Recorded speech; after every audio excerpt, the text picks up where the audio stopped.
حضرت عمر رضی اللہ عنہ د پیغمبر علیہ الصلوۃ والسلام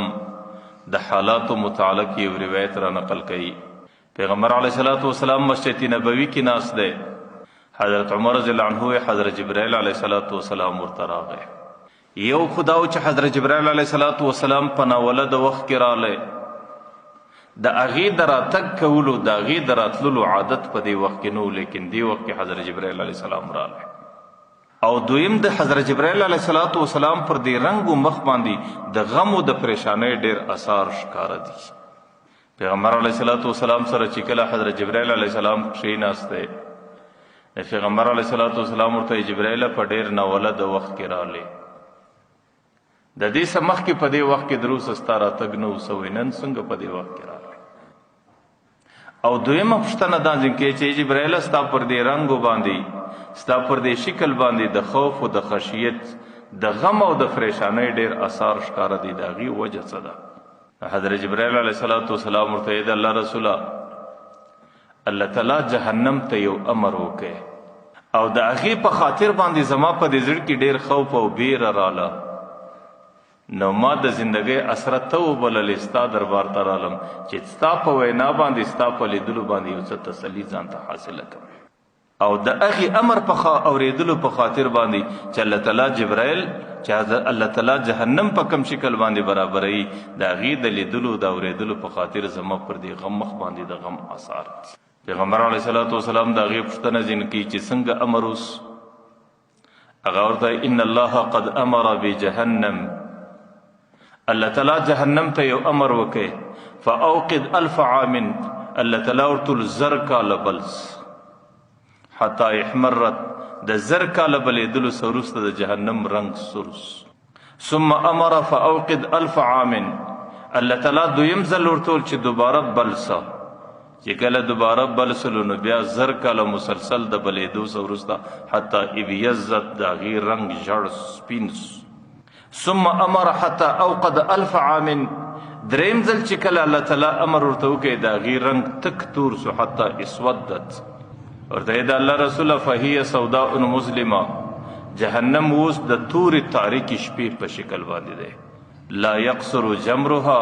ولا یطفئ،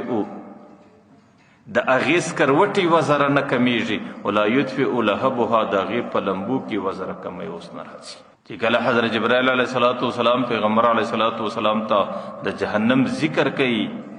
نو پیغمبر علیہ الصلوۃ والسلام ډیر ورته متوجه دی، ورته جبرائیل د جهنم یو څو نوري خبرې راته وکړه. حضرت جبرائیل علیہ الصلوۃ والسلام ورته د الله رسوله جهنم کې الله تعالی داسې ګرمي پیدا کړې ده که چیرې د هغې د ستنې د سپم مقدار دی دنیا ته راښکاره سي، نه د دنیا کې بیا ژوندی مخلوق گزاره نه لري، د دنیا ټول انسانان به په اور باندې کبابي شي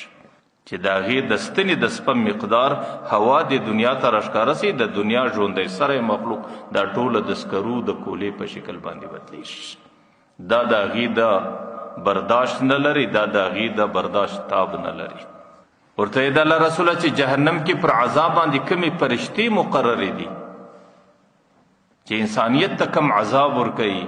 ورته هغه فرشتې دومره بد شکله دي او د هغې د بدنه څه دومره بدبویي ده